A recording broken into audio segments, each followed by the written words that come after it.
Saudações. É um privilégio estar com vocês.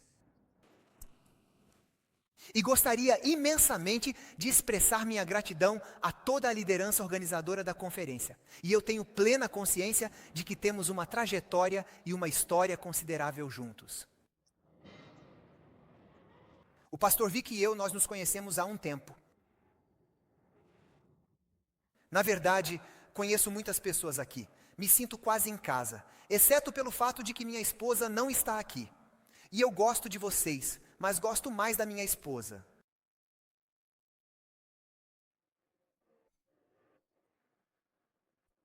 Antes de começarmos, vamos inclinar nossas cabeças para mais uma palavra de oração.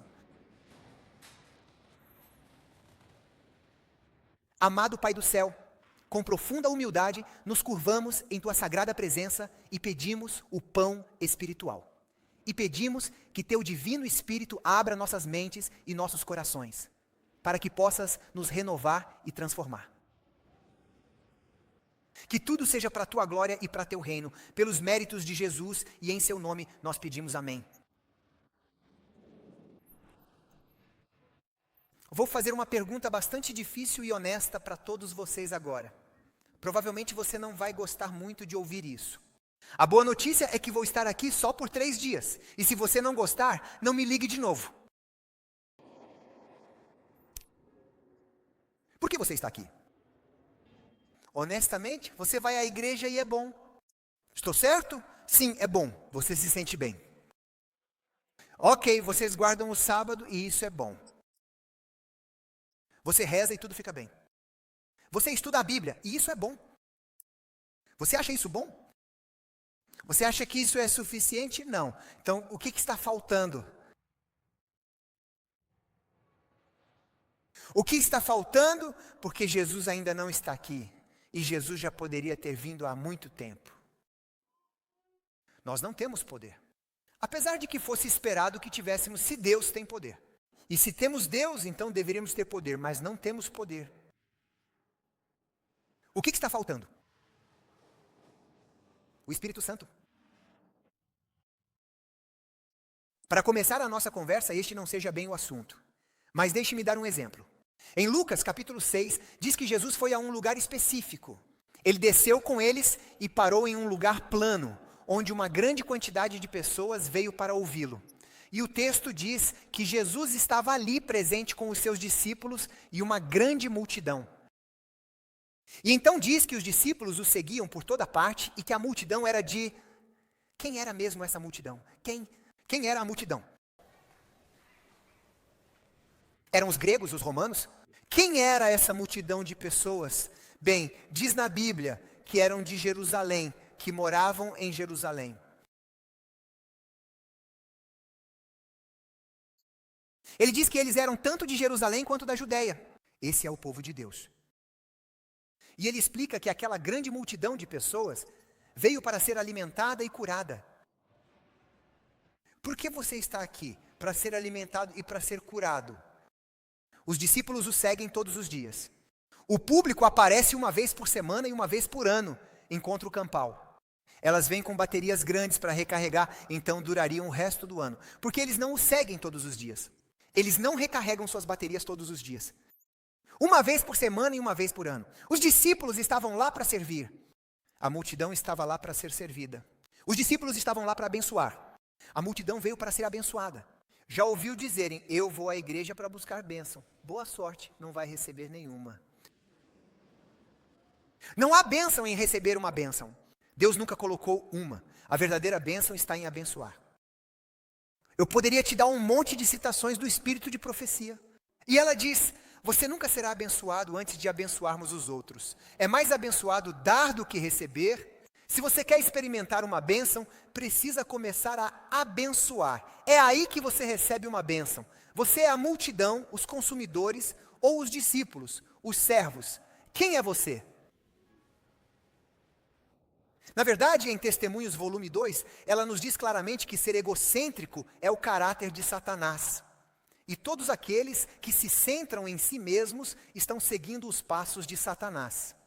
E não há lugar no céu para algo assim. Ela diz que Jesus veio para servir, e seus verdadeiros seguidores, esses sim, servem. Ela diz que ao servirmos, nos tornamos cada vez mais parecidos com Jesus. E então ela diz, ao servirmos, nos tornamos mais fortes e mais preparados. O que te estressa na hora de dormir? Como resolver este problema? Como comprar isso? Como construir isso? Como fazer? Ou como servir? O que te estressa na hora de dormir? Como resolver esse problema? Ou como entrar em contato com seu vizinho? Você está me ouvindo? Porque você está muito quieto agora. Vou dar aqui um exemplo que já dei 1 milhão de vezes. Se você já ouviu algum dos meus sermões, conhece a história. Eu poderia fazer uma pausa, você poderia contar a história e depois me avisar quando terminasse, me acordar e então eu continuaria. Então eu estive em Cuba muitas vezes. Muitas vezes aquelas pessoas são pobres, mas elas amam e servem. Eles não possuem absolutamente nada de valor material, mas fazem questão de dar aquele pouquinho de nada que tem aos outros com todo o coração. E então, em uma das minhas diversas viagens missionárias a Cuba, eu estava lá naquele momento pregando, e a igreja estava literalmente lotada de pessoas famintas pela palavra. Quando eu digo lotada, quero dizer não só as cadeiras, não só os corredores, mas ao redor de todas as janelas abertas. E eu disse ao pastor, bom trabalho, você fez uma ótima propaganda. E ele se encolheu todo e disse, pastor Pavel, eu gostaria de poder levar o crédito, mas nós não fizemos nenhuma propaganda. Nós não tínhamos dinheiro. Eu perguntei, bem, como é que todos esses visitantes chegaram aqui? E ele disse, foi uma única senhora idosa. Não se tratava de metade da igreja, e nem sequer de apenas 10% da igreja. Eu disse, você está brincando comigo? Uma única senhora trouxe tudo isso? Eu disse, mostre essa senhora, ela é uma santa. Ele a mostrou, eu fui e conversei com ela. E eu perguntei, o que você disse para eles? Ela disse, pastor, não é o que você fala ou o que você prega. É o que você faz. Eu disse, ok, ela está pregando para mim. Eu sou o pastor. Certo, o que você fez? Ela diz, pastor, é difícil explicar. Venha amanhã às 2 horas e veja. Amanhã às 2 horas em casa. Eu não queria ir sozinho, então fui com algumas pessoas da igreja. Fomos visitá-la. Eu tenho fotos. Não vou mostrá-los a você. A casa dela. A casa inteira tinha literalmente o formato e o tamanho exato daquele meu pequeno galpão de ferramentas no quintal. Era praticamente do tamanho de apenas metade do closet da minha esposa. O espaço era só daqui até aqui. E daqui até aqui, nada mais do que isso. 2 camas estreitas, tipo beliches de exército. E entre elas você tem que ser bem magro para caber. Havia uma pequena mesa redonda de madeira, feita à mão com 3 pés, 2 cadeirinhas e um fogareiro de camping. Isso era absolutamente tudo o que havia. E a casa era toda coberta com grandes folhas de metal que já estavam bastante enferrujadas. Brilhantes pobres.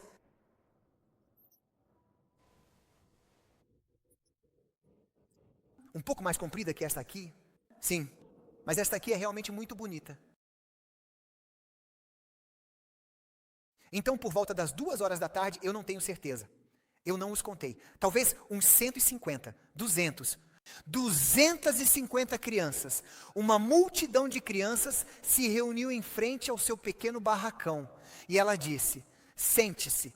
E todos se sentaram na poeira, na terra. E ela tinha uma panela, bem enorme. Uma panela enorme com arroz. E ela pergunta, você tem os documentos? E eu perguntei, que documentos? Ela disse, espere. E as crianças vieram com os papéis e formaram uma fila, todas com uma tigela. E ela colocava 2 colheres de arroz. Próximo, 2 colheres de arroz. Próximo. Deu papel, pega o arroz. Próximo. Deu papel, pega o arroz. Próximo. Até todas aquelas, 200 crianças receberam arroz. E enquanto elas estavam sentadas comendo arroz, ela disse, pastor, alguém aqui já assistiu aos Muppets? Você sabe o que são os Muppets? Você sabe do que estou falando? Eles falam demais. Quando eles abaixam a cabeça, o movimento vai até as orelhas, a cabeça toda se mexe, entendeu? Ela se parecia muito com os Muppets. Ela escancarou a sua boca. Pastor, a minha própria alma verdadeiramente me abençoa agora. Ela era simples. Como é possível ser tão abençoado ou abençoada? Você não tem carro. Você não tem casa, não tem comida, não tem móveis, não tem nada. E você é abençoada. Eu sou abençoada, eu sou muito feliz, eu cheguei a pensar, ou ela sabe fingir muito bem, ou tem algo errado com ela. Eu disse, o quê? E ela disse, pastor, eu tenho um emprego, meus vizinhos não têm. Eu ganho $25 por mês. Eu perguntei, quanto? Ela disse, 25. E ela disse, eu não tenho dinheiro suficiente para comprar qualquer tipo de comida, mas posso comprar arroz e tenho o privilégio de alimentar todo o bairro. E ela disse, não existe privilégio maior do que ver essas crianças famintas virem comer, me darem um abraço e dizerem, nós te amamos, tia. Eu disse, mas de que adianta se eu alimentar eles com comida, mas mesmo assim eles morrerem? Jesus não veio para nos dar bênçãos temporárias. Ele veio e morreu para nos dar a vida eterna. Porque as pessoas não vivem apenas de pão, mas vivem do pão da alma. Então eu quero vê-los no céu. Então eu uso o arroz para lhes dar alimento espiritual. Caso contrário, se eu não lhes der o arroz, eles nunca virão. Eles são ateus. Eles nunca virão. E ela diz, eu dou o arroz para eles, mas as crianças não me ouvem. Eles brincam, eles conversam, eles não prestam atenção. Então eu digo para eles, vou contar uma história para vocês. E se vocês souberem a história, se prestarem atenção, amanhã vocês poderão comer arroz. Se não, amanhã não venham. E para testar se vocês realmente prestaram atenção e lembram da história, quero que vocês vão para casa e contem a história para seus pais. Pastor, agindo dessa maneira, eu posso usar as crianças para ensinar os pais. Eu faço com que eles evangelizem suas famílias. E ela diz, se você voltar dos seus pais com o papel assinado por eles, confirmando que você sabia a história, amanhã você pode comer arroz de novo. E ela diz, pastor, e ela ficou com lágrimas nos olhos, eu vou ver centenas de pessoas no céu que viverão pela eternidade, porque $25 alimentaram o bairro, e eu estou orando por eles dia e noite. E ela disse, eu estou feliz e abençoada. Eu liguei para minha esposa, eu disse, querida, você está feliz? Ela disse, o que está acontecendo? Eu disse, querida, nós temos uma casa boa, uma propriedade boa, 4 geladeiras, 4 freezers lotados, não tem mais espaço nem para fechar a porta. E assim que a geladeira fica meio vazia, eu entro em pânico. E eu tenho uma caminhonete boa, eu tenho 2 tratores, você tem um carro bom e eu estou estressado. E essa senhora, ela não tem nada. E ela diz que é abençoada. Você é abençoado? Você consegue ouvir o que eu digo? Você é abençoado? Quando foi a última vez que você disse, estou feliz por poder alimentar a vizinhança?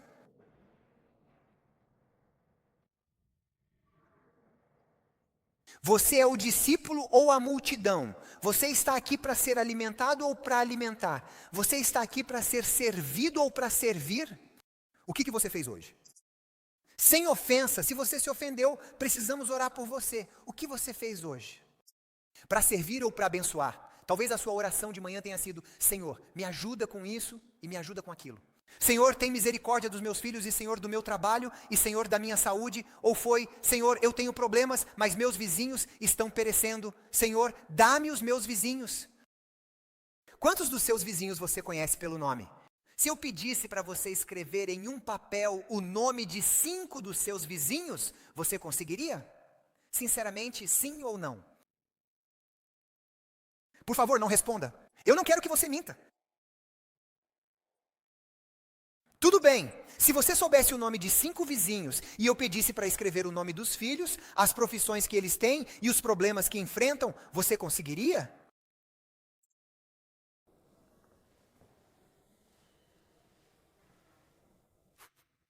O que significa ser cristão? Como você pode se tornar um discípulo? Um discípulo é uma pessoa que coloca em prática tudo o que o seu mestre realizou. Como você pode ser como Jesus? Quando Jesus chegava a uma cidade, toda a cidade percebia a diferença. Quando você chega numa cidade, alguém percebe a diferença? Será que é realmente possível ser como Jesus? Você se lembra do posso todas as coisas naquele que me fortalece? Isso é uma grande verdade. Você se lembra das músicas Cristo que me fortalece? Você acredita nesse versículo da Bíblia? Você acredita nesse versículo da Bíblia? Eu perguntei a ela, o que posso fazer por você? E ela então me disse, pastor, eu já sou muito abençoada. Não há nada que alguém possa fazer. Deus me abençoou tanto, eu estou feliz. Aquela senhora estava bastante feliz.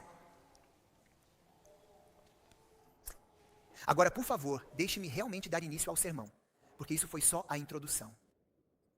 Deixe-me começar a mensagem. Os discípulos andavam com Jesus, seguindo fielmente os seus passos todos os dias. Você consegue imaginar andar ao lado de Deus? Eles andavam com Jesus, comiam com Jesus. Eles dormiam no lugar onde ele dormia. Eles conheciam Deus face a face.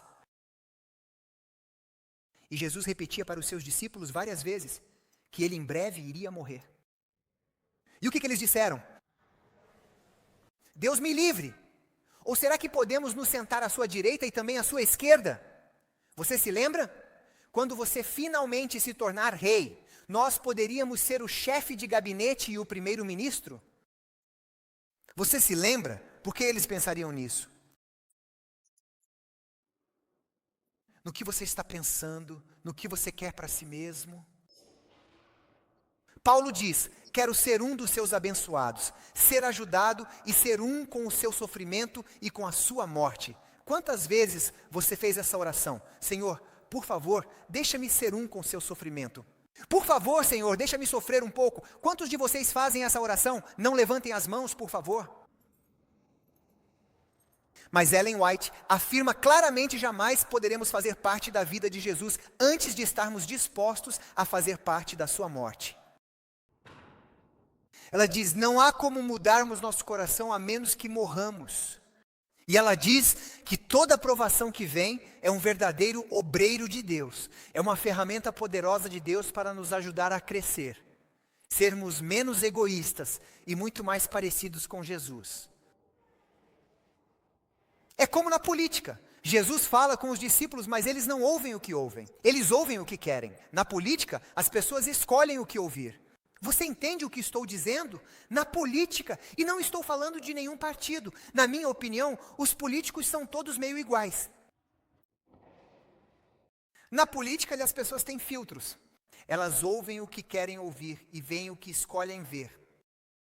O mesmo acontece na religião. As pessoas vão à igreja, comem tofu e guardam o sábado e acham que isso é suficiente. Irmão, aquele tofu maravilhoso. Quando você vai ao restaurante tailandês chamado Heaven, eles têm um tofu de muita qualidade. Eu simplesmente adoro aquilo. Mas os fariseus comiam apenas alimentos considerados puros. Quando você vai à igreja, você participa do culto. Os fariseus iam à igreja. Quando você guarda o sábado. Lembrem-se, os fariseus guardavam o sábado. Se você devolver o dízimo, Deus o abençoe. Os fariseus devolvem o dízimo. Você sabe o que eu quero dizer? Se você estuda as Escrituras, os fariseus também estudavam as Escrituras. Na verdade, Ellen White afirma que a igreja antes da segunda vinda será literalmente exatamente a mesma de quando Jesus veio pela primeira vez. Então, se você lê o que eles fizeram, saberá como você é. É por isso que o Apocalipse diz que estamos nus. Somos cegos e pobres. E morno, você sabe o que significa morno? O que isso significa? Como se fica na temperatura morno?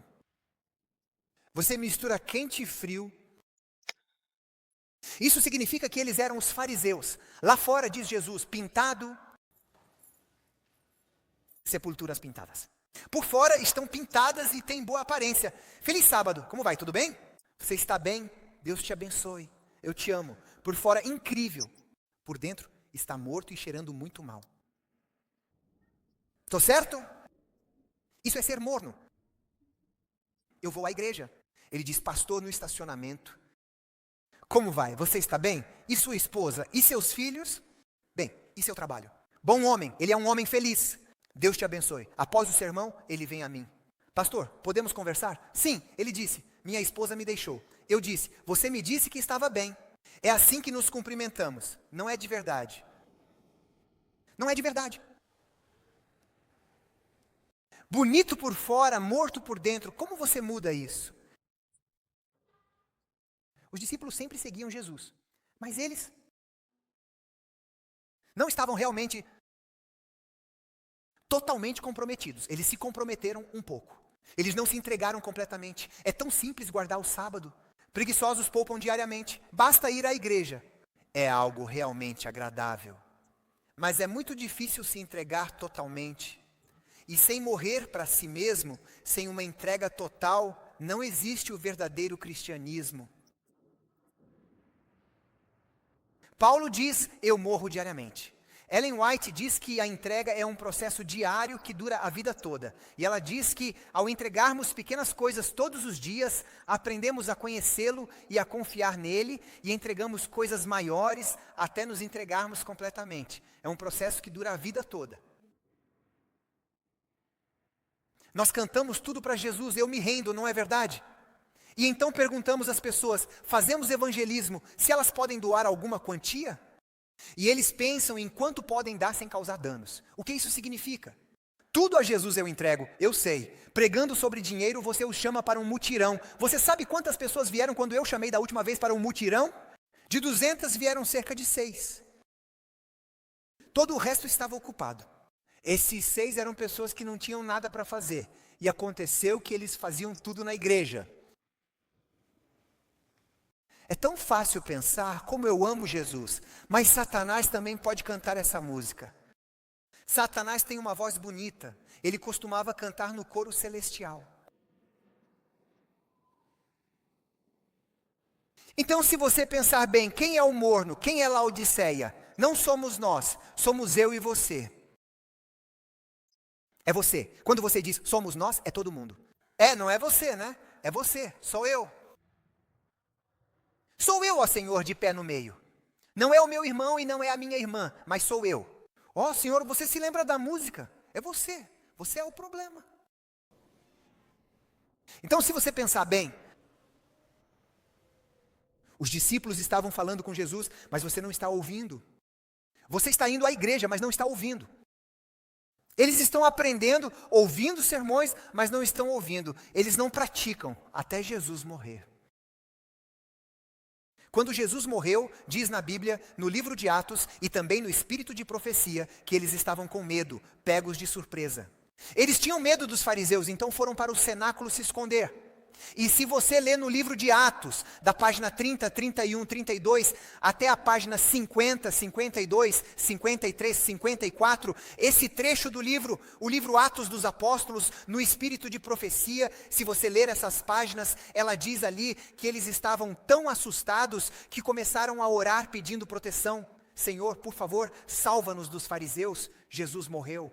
Estamos sozinhos, os fariseus querem nos matar. Senhor, tem misericórdia de nós. E enquanto começaram a orar, ela diz juntos.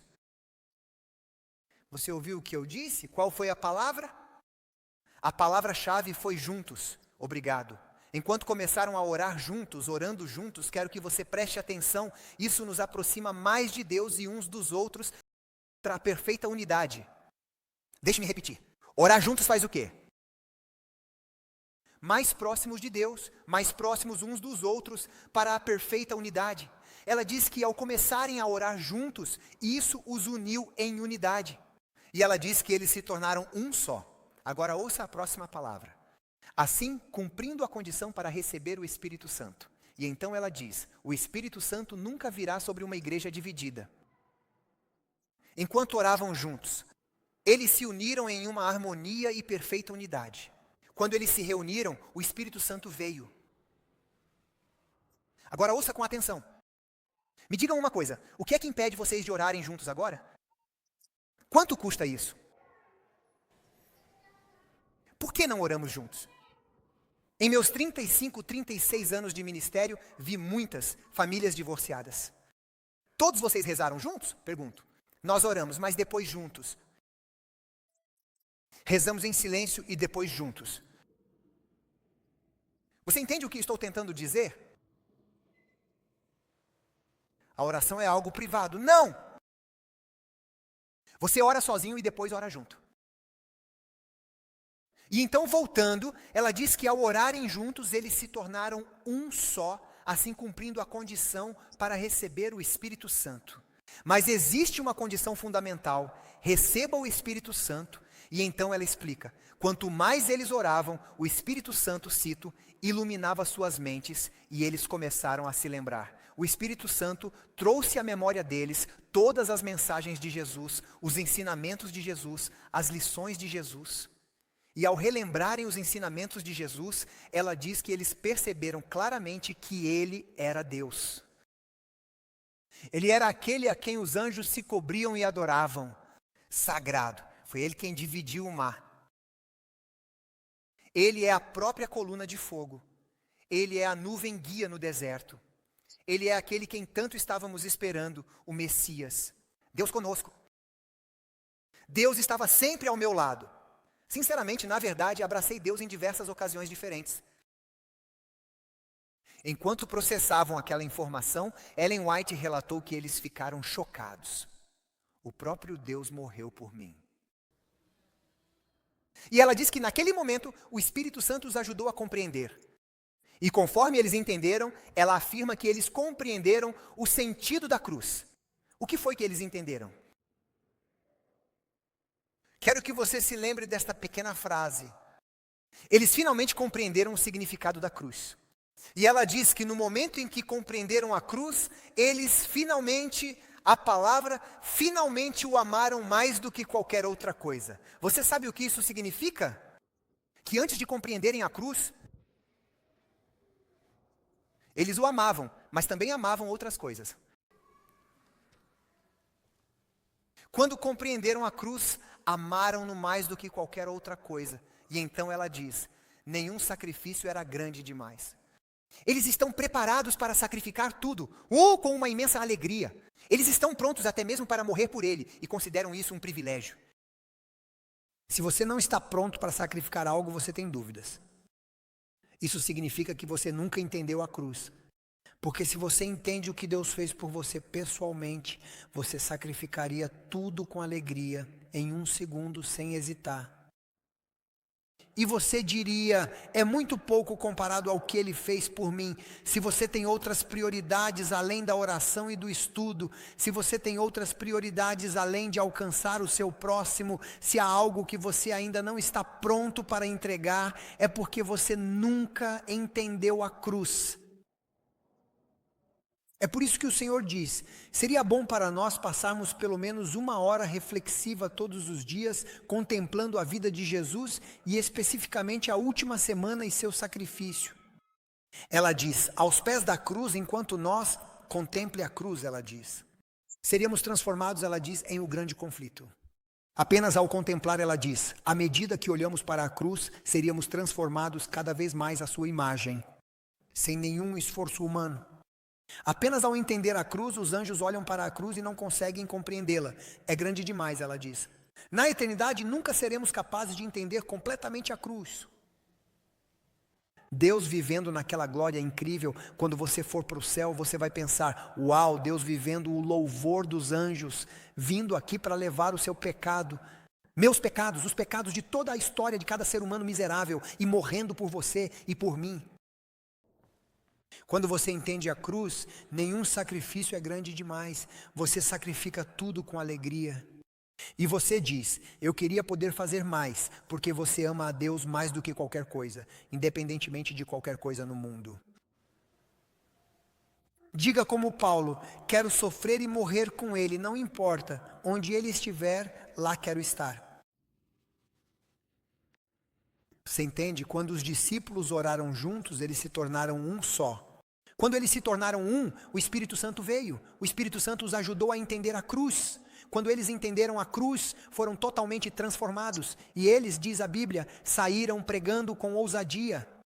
E ela diz que eles sabiam que o testemunho deles lhes custaria a vida, mas eles o amavam mais do que a própria vida. Agora pense sobre isso. Ela diz que Jesus lhes disse claramente: não vão. porque nós pensamos que a grande comissão é ir. Jesus lhes disse: não vão, mas permaneçam aqui. Aguardem um pouco mais de tempo na cidade e orem para quê? Orem pelo Consolador prometido, orem pela vinda do Espírito Santo e continuem a orar. E quando vocês orarem, o Espírito Santo virá sobre vocês. E quando receberem o Espírito Santo, vocês receberão poder. Quando receberem poder, vão. A razão pela qual não temos sucesso em nada é porque não temos o Espírito Santo, então não temos poder. Você entende? Pense nisso. Ela diz que em pouco tempo, pelo Espírito Santo, eles realizaram o que não fariam em toda a vida. Estavam sem dinheiro. Pastor, nossa igreja não tem verba. Não, o problema não é esse. O problema é o Espírito Santo. Pastor, não temos pessoas suficientes. Jesus nunca disse sempre que houver 2 ou 300. Ele disse sempre que houver 2 ou 3. Não me diga que você não tem 2 na igreja. Se você tem 2 ou 3, o problema é você. Você não ora.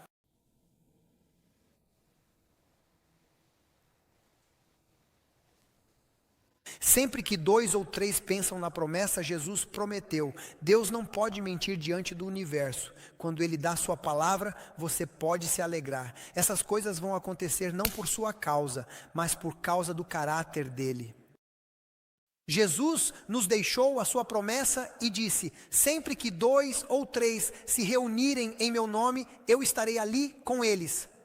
Porque sempre que 2 ou 3 estiverem pedindo alguma coisa em concordância, isso não significa que eles pedem qualquer coisa. Significa que eles pedem em unidade de propósito.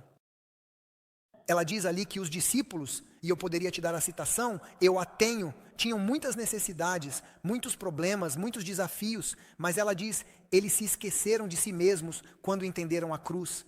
Eles esqueceram seus problemas e todos se uniram em um único e exclusivo pedido. Eles oraram pelo Consolador prometido, eles oraram pelo Espírito Santo. E ela diz, quando eles se uniram em um só propósito, todos orando por uma única coisa, então Deus respondeu. Deus ama profundamente a unidade e Satanás ama a discórdia e a divisão. Quando eles oraram pelo Espírito Santo, Deus prometeu que sempre que 2 ou 3 se reunirem e pedirem em um só acordo, um pedido, um propósito, Deus não diz que pode ser, que talvez aconteça, Ele diz, será dado a eles. Que promessa! Eu me lembro de muitos anos atrás, cerca de alguns anos atrás, quando minha esposa e eu éramos jovens. E nós éramos bonitos, cheios de energia e saudáveis. Há muito tempo atrás, e estamos falando de muito tempo atrás, se não me engano, acho que era em 1996. Sei que foi há muito tempo atrás. Minha esposa e eu queríamos ir para a escola. Para um seminário, e me candidatei em Newbold, e me candidatei em Colônia, e me candidatei em Bogenhofen, e me candidatei em Friedenthal, com a esperança de que uma delas me permitisse me matricular e ir para o seminário. Mas eu não recebi nenhuma resposta das que me candidatei e eventualmente recebi uma resposta de uma escola na Noruega chamada European Bible School. E pensei, é bíblica, não era. Eles tinham 3 escolas, uma era de agricultura orgânica, uma era de estilo de vida saudável e uma era de fisioterapia, massagem e esse tipo de coisa. Boa escola, boas pessoas, maravilhosos, eu os amo, eu os respeito, mas não era um seminário como eu pensei no começo. No entanto, nunca me arrependi de ter ido para lá, aprendi muito e foi uma escola que mudou minha vida, era uma boa escola, mas minha esposa e eu nos candidatamos na embaixada da Noruega em Bucareste para conseguir um visto de estudante para ir à escola. Quando fomos à embaixada, o cônsul afirmou, não é como as outras embaixadas. Nós não temos a autoridade necessária para aprovar. Enviamos a papelada para a Noruega e leva uns 6 meses para responderem. Inscrito agora, a resposta vem em 6 meses. Se aceito, ótimo. Se rejeitado, a lei proíbe nova inscrição. Outros, não lembro, 3 ou 4 meses. Você não pode se inscrever de novo. Eu disse, ok, nos inscrevemos. 6 meses depois, fomos à embaixada, recebemos uma carta, venham buscar a resposta. Fomos lá e eles disseram, vocês foram aprovados, nós vamos para a escola. Mas os papéis das suas crianças não chegaram, provavelmente porque as crianças estão em uma pasta diferente, são tratadas por pessoas diferentes, mas muito provavelmente vão chegar no correio de amanhã, não se preocupe. Ok, vamos amanhã, os papéis das crianças chegaram? Não, ainda não, volte amanhã, talvez amanhã, no correio de amanhã. Fomos no dia seguinte, depois de ir vários dias, eles disseram, bem, nós ligamos quando chegar. Nós dissemos, não, as aulas começam na semana que vem, não temos mais tempo. Eles disseram, não se preocupe, apenas vá para a escola. Assim que os papéis das crianças chegarem, as crianças vão. Então conversamos com meus sogros. Deixamos as crianças e elas eram pequenas. Uma tinha 4 anos e a outra tinha 7, talvez. Eu não me lembro. Você precisa perguntar para minha esposa sobre esses detalhes. De qualquer forma, deixamos as crianças com meus sogros e fomos para a Noruega para estudar. Assim que chegamos na Noruega, recebemos um telefonema dizendo que rejeitaram as crianças, porque eles vão manter as crianças longe de nós, para garantir que não imigrássemos para a Noruega, para garantir que voltássemos para a Romênia. A Heaven School durou cerca de 9 ou 10 meses. Quando as crianças foram rejeitadas, elas não puderam se inscrever por vários meses, e depois, ao se inscreverem, levaria 6 meses. Então, qual era o propósito? Você entende? Eu disse, sabe de uma coisa? Vamos desistir da escola. Vamos voltar para casa. Eu não vou ficar 1 ano inteiro sem meus filhos, com todos eles longe de mim. Não. Minha esposa disse, querido, 2 semanas atrás você pregou que se 2 ou 3 orarem juntos. Eu então disse, querida, esse é o sermão.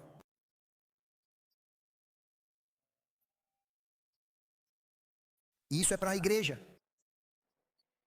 Ela disse, eu pensei, isso é para você também, porque devemos ser praticantes, não apenas ouvintes. Vamos ao acampamento, o pastor fulano vai pregar. E depois de 1000 sermões, ainda vivemos a mesma vida. Ele diz, por que não reunimos 2 ou 3? Então eu conversei com o diretor da escola. Eu disse, boa sorte. Tentamos reunir o pessoal, mas eles simplesmente não se juntam. Todo mundo está ocupado. Então, na hora da refeição naquela noite, conversei com os alunos. Agora, os alunos de fisioterapia eram muitos. No curso de vida saudável, os alunos eram assim, mas no de orgânicos e agricultura eram poucos, não lembro, uns 10 talvez. Não eram muitos os alunos que vinham aprender agricultura. Bem, eu conversei com eles, olha, eles cuidaram dos nossos filhos e estas são as fotos. Eles são tão doces, eles são tão bonitos. Eu disse, claro, olha para mim, claro, eles são bonitos. E então, eu disse, vocês gostariam de se juntar a nós para orar pelas crianças? E eles disseram, claro, por quanto tempo você quer orar? E eu disse, bem, por que não oramos por 1 mês? Toda noite, o jantar é às 6. Vamos orar das 5:30 às 6 horas. E se as crianças não vierem em 1 mês, desistimos da escola, vamos para casa. Mas o diretor da escola nos disse que a lei estabelece claramente que eles não podem se inscrever por 6 meses. Então, por que vocês iriam orar por apenas 1 mês? Porque eles não vão quebrar a lei. A lei é a lei. Ninguém vai quebrá-la porque não quer perder o emprego ou a liberdade. A lei é a lei. Eu disse, bem, eu não me importo. Se as crianças não vierem em 1 mês, eu vou para casa. Então começamos a orar juntos, todos os alunos do departamento de agricultura, por um pedido, que as crianças pudessem vir. E oramos 1 dia, 2 dias, 3 dias, cerca de 1 semana. Então fui ao serviço de passaportes e falei com o chefe e disse, deixe minhas crianças vir. Ele disse, vá embora, eu não conheço você, nem seu povo, nem seu Deus. Eu disse, deixe as crianças virem. Ele disse, não, queremos ter certeza de que você vai voltar para casa. Eu disse, deixe as crianças virem. Não preciso do seu país, traga as crianças. Ele diz, não, a lei é a lei. Nem volte aqui. Eu fiquei tão ofendido, eu disse, sabe de uma coisa? Vou largar a escola e voltar para casa. E ele disse, por que eu me importaria com sua escola ou com sua família? Vá embora. Eu fiquei tão ofendido, tão magoado. Voltei para a escola. Falei para minha esposa, vamos fazer as malas e sair. Ela diz, por quê? Fiquei ofendido e magoado. Ela diz: isso significa que você não morre todo dia, pois quem morre todo dia não se ofende. Pessoas mortas não se ofendem. Isso significa que hoje você não morreu, seu orgulho foi ferido. Ela diz: querido, nós tomamos a decisão de orar por um mês. Nós oramos por um mês. Eu disse: querida, qual é o propósito? É a lei. Querido, no sermão você disse que o que pedirmos em concordância será feito. Oramos por um mês, não discuti com ela, pois se você discute com a esposa, após uma semana, você ainda perde. Mas você tem uma semana miserável. Então eu disse: ok, vamos orar por um mês, e eu fiquei em paz. E nós oramos e oramos e oramos e nada aconteceu. 30º dia do mês, de manhã comecei a arrumar as coisas e disse: vamos para casa. Ela disse: não é um mês ainda, querido, só hoje às 5h30 da tarde. Quando oramos são 30 dias. Ah, vamos lá, tá bom. Então acabamos ficando por lá durante o dia inteirinho, exatamente às 1h30 da tarde. Recebemos uma ligação da embaixada da Noruega em Bucareste. Vão às 5h30 buscar as crianças no aeroporto. Eu perguntei: como? Você disse que a lei... Ele disse: tivemos uma reunião sobre imigração. E era o governo, e era o rei da Noruega. E depois da reunião, estávamos comendo em mesas redondas, e o rei foi de mesa em mesa visitando as pessoas do governo. E ele parou nesta mesa onde estava o chefe do serviço de passaportes, e ele estava contando uma história. Esta família da Romênia, ele me diz que se eu não deixar as crianças virem, ele vai desistir da escola. Por que me importar? O rei disse: nós nos importamos. Valorizamos famílias e a educação. Deixem vir as crianças. Mas a lei, ele diz, me dê o papel. E ele assinou uma petição especial, uma aprovação especial para fazer uma exceção para nós. Ligaram para a embaixada romena e acordaram o embaixador em casa de manhã, que logo emitiu o visto na embaixada. Chamaram as crianças e os sogros, conseguiram passagens para o primeiro voo das 1h30 e aterrissaram às 5h30. E toda a escola, todos os alunos vieram buscar nossas crianças, pelas quais estávamos orando. Pois quando as pessoas oram juntas, em um só propósito, as coisas realmente acontecem. Afinal de contas, o que te impede hoje, além desse conforto passageiro? O que te impede de se reunir e orar, como os discípulos no cenáculo?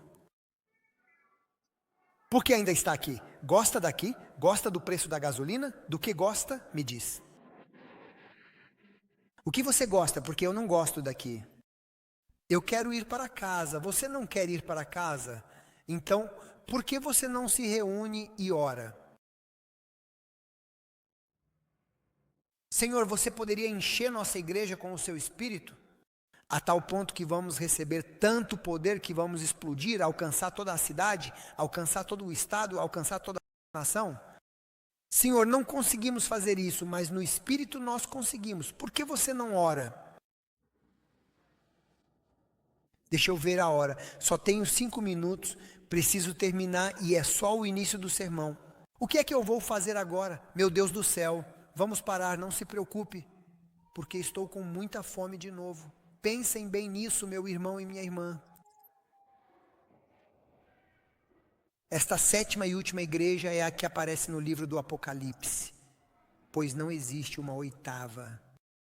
Não existe outro período de tempo. É isso, Jesus está voltando.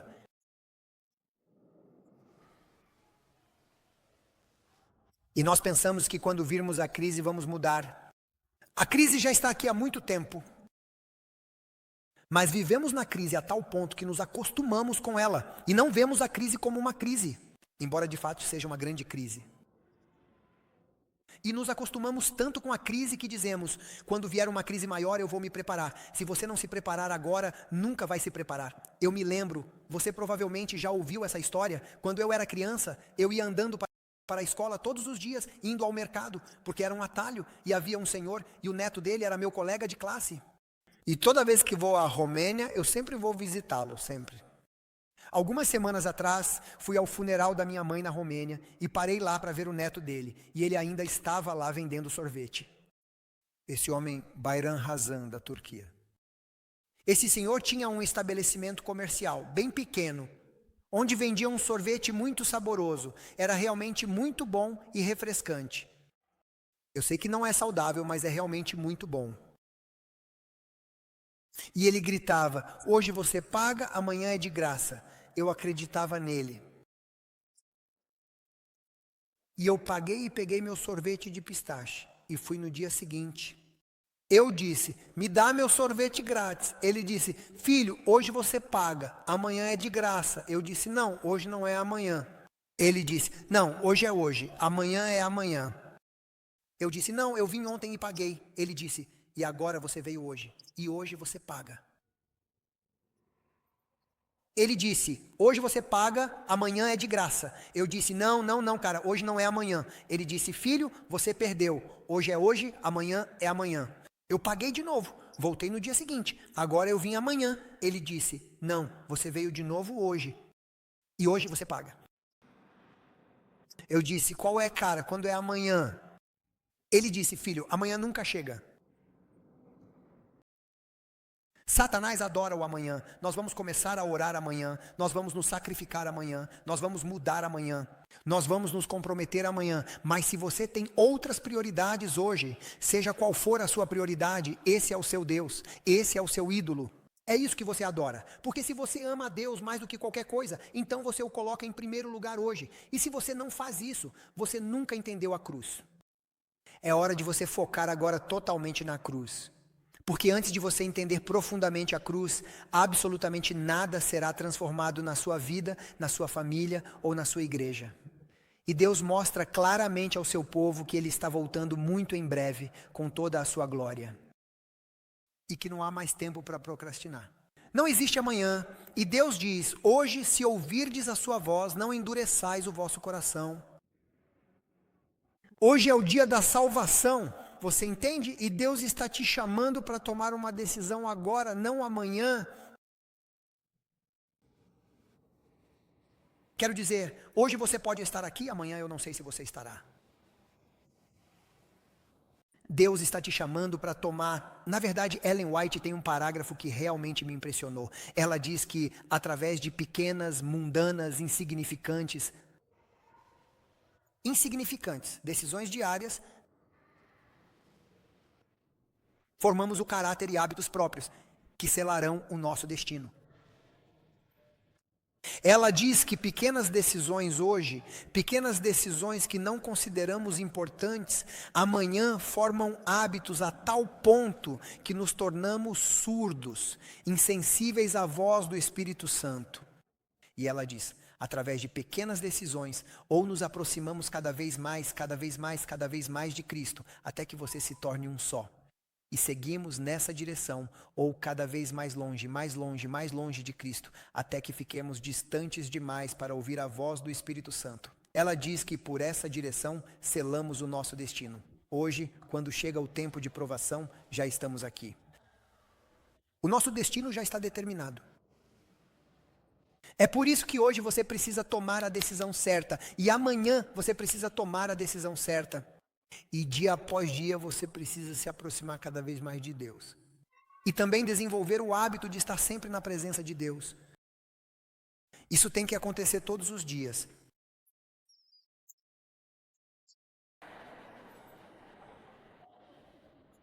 Deus, com uma compaixão e amor além da imaginação humana, Ele está chamando você e a mim. Dizendo: por favor, eu amo você com um amor que supera qualquer entendimento humano. Por favor, eu lhe darei força. Eu lhe darei poder. Eu capacitarei você. Por favor, tome uma decisão agora. E então novamente, no próximo segundo. E então novamente, amanhã. Renda-se diariamente. Faça da oração e do estudo da palavra uma prioridade. Coloque Deus em primeiro lugar. Você entende? Deus está nos chamando. Jesus diz: eu estou vindo, não há mais tempo, não há mais tempo. Se você não decidir hoje, você não vai decidir quando a crise chegar. Vai ser tarde demais. É como se preparar para as Olimpíadas na noite anterior às Olimpíadas, tarde demais. Quantos de vocês querem decidir orar todas as manhãs? Se já o faz, aumente o tempo. Agora peço que levantem as mãos. Obrigado. Se você tem sono pesado, peça ao Senhor para acordar você. Dê permissão para Ele usar gelo se for preciso. Ele vai acordar você. Quantos de vocês querem tomar a decisão de encontrar um parceiro de oração? 2 ou 3 e começar a orar juntos. Talvez 1 ou 2 vezes por semana, mas orem por uma coisa só. Decidam em uma coisa que seja importante e orem, Senhor. Por exemplo, você ora por um vizinho. Senhor, não vou desistir até que o Senhor salve Maria ou João, ou seja quem for, ou seu filho ou sua filha, mas orem juntos por algo. Isso vai mudar você, isso vai abençoar você. Faça isso, e à medida que fizerem isso, vocês vão se aproximar mais uns dos outros. Você se aproximará de Deus, você vai experimentar o poder dele, você aprenderá a confiar nele. Você será preenchido com o seu espírito, sua vida vai mudar. Ir à igreja é bom, mas não significa nada. A menos que você encha seu coração com a presença de Deus, a menos que você seja cheio do seu espírito, você pode até estar dentro, mas ainda estará fora. Vamos orar juntos. Pai no céu, que promessa maravilhosa a de que se 2 ou 3 orarem juntos, estaremos unidos, será entregue a eles. É quando oramos juntos.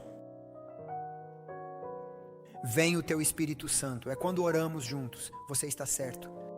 Em nosso meio, Senhor, Satanás sabe, é quando oramos, nós nos aproximamos do Senhor. E ao som de orações fervorosas, Satanás e suas hostes tremem e fogem. Satanás não tem medo dos nossos cultos, mas ele teme a nossa oração, porque a nossa oração nos conecta com a fonte do poder. Então, Senhor, por favor, nos ajude a manter nossa decisão. Temos uma tendência a esquecer. Ajuda-nos, lembra-nos, dá-nos poder para começar a orar como nunca antes. Pedimos isso em nome precioso de Jesus. E cremos que Tu respondes além do que pedimos. Nós Te amamos, nós Te louvamos, em nome de Jesus, amém.